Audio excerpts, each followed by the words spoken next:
Doctor BR Ambedkar Konaseema జిల్లాలోని తుఫాను ప్రభావిత ప్రాంతాలలో సీఎం చంద్రబాబు నాయుడు పర్యటించారు. అయితే ఈ పర్యటనలో ప్రోటోకాల్ ను పక్కన పెట్టిన చంద్రబాబు సీఎం కాన్వాయ్ వెహికల్ తో కాకుండా ఇనోవా కారులోనే బాధితుల వద్దకు వెళ్లారు. బాధితులను పరామర్శించారు. ఎన్ఎస్జీ సెక్యూరిటీ నిబంధనల ప్రకారం బుల్లెట్ ప్రూఫ్ వాహనంలో ప్రయాణించాల్సి ఉన్న సాధారణ వాహనంలోనే ప్రయాణించి ప్రజల బాధలు అడిగి తెలుసుకున్నారు. అల్లవరం మండలంలోని ఓడరేవుల సమీపంలో ఉన్న పునరావాస శిబిరాన్ని సందర్శించిన ముఖ్యమంత్రి పునరావాస బాధితులకు 25 కేజీల బియ్యంతో పాటు నిత్యావసర సరుకులు అందజేశారు. కాగా దాదాపు అరగంట సేపు పునరావాస శిబిరంలోనే సీఎం గడిపారు. పునరావాస శిబిరంలో వసతుల కల్పనపై బాధితులను అడిగి తెలుసుకున్నారు. రైతులను కలిసి మాట్లాడి పంట నష్టం వివరాలను తెలుసుకున్నారు.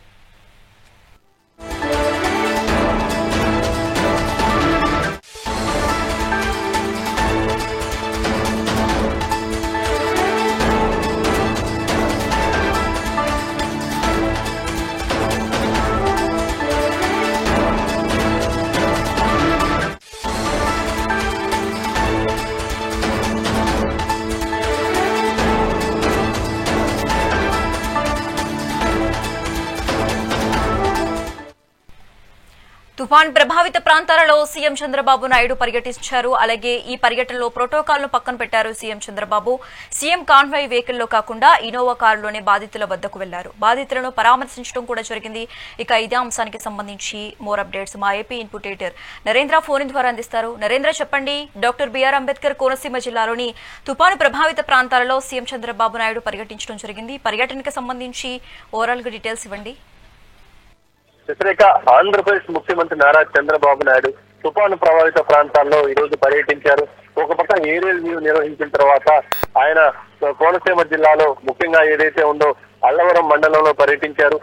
ఎప్పుడైనా సరే ముఖ్యమంత్రి నారా చంద్రబాబు నాయుడు ఎక్కడికి వెళ్తున్నా సరే అక్కడికక్కడ ఆ బుల్లెట్ ప్రూఫ్ వాహనాలన్నీ కూడా సిద్ధంగా ఉంటాయి. ఎందుకంటే Z+ లో ఉన్నటువంటి చంద్రబాబు నాయుడికి దానికి తగిన విధంగానే ఎక్కడికక్కడ అధికార యంత్రాంగం అంతా దానికి తగిన విధంగా ఏర్పాట్లు చేస్తారు.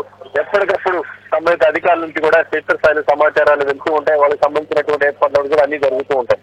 అయితే ఈ రోజు చంద్రబాబు నాయుడు విస్తృతంగా పర్యటిస్తున్నటువంటి నేపథ్యంలో ఒక పక్క బుల్లెట్ ప్రూఫ్ వాహనాన్ని కూడా పక్కన పెట్టి అప్పుడున్నటువంటి ఇనోవా వాహనం ఇనోవా వాహనం ద్వారా క్షేత్రస్థాయిలో పర్యటించారు. ముఖ్యంగా ఎవరైతే తుఫాను బాధితులు ఉన్నారో వారి వద్దకు వెళ్లి వాళ్ళు అడిగి వాళ్ళ దగ్గర సమాచారాన్ని కూడా తెలుసుకోవడం జరిగింది. ఇప్పటి వరకు చంద్రబాబు నాయుడు ఎక్కడికి వెళ్ళినా సరే బుల్లెట్ ప్రూఫ్ వాహనాలన్నింటినీ కూడా సిద్ధంగా ఉంచుతూ ఉండేవాళ్ళు. కానీ ఈసారి దానికి భిన్నంగా చంద్రబాబు నాయుడు తుఫాను నేపథ్యంలో క్షేత్రస్థాయికి వెళ్ళటం, దానికి తగినటువంటి విధంగా అధికారులు వేరే వాహనాలు అందుబాటులో తీసుకురావడంతో వాటిలో చంద్రబాబు నాయుడు ప్రయాణించారు. ఒక పక్క ఎన్ఎస్జీ సెక్యూరిటీలో ఉన్నటువంటి చంద్రబాబు నాయుడు నిబంధనల ప్రకారం బుల్లెట్ ప్రూఫ్ వాహనంలోనే ప్రయాణించాల్సి ఉంది.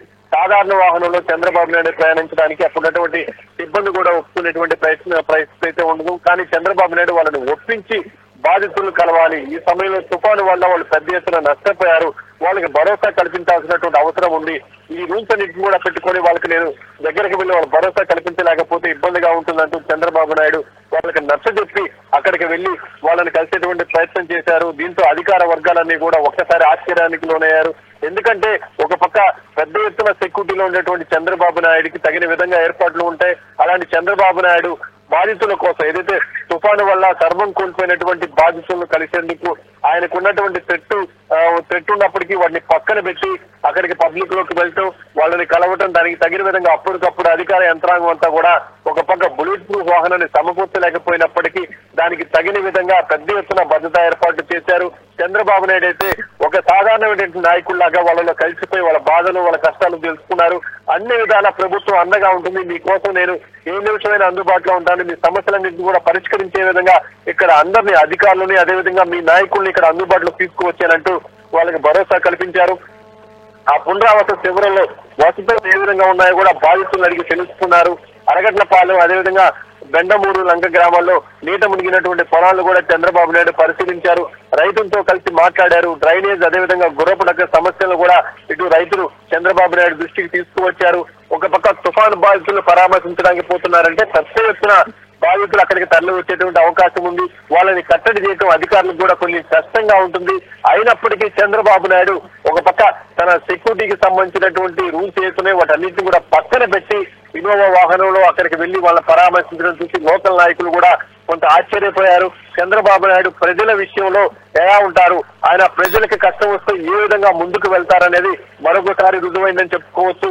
గతంలో కొంతమంది నాయకులు ఒక పక్క అంబేద్కర్ వాహనాలు లేకపోతే వెనుదిరిగి వెళ్లిపోయినటువంటి పరిస్థితి.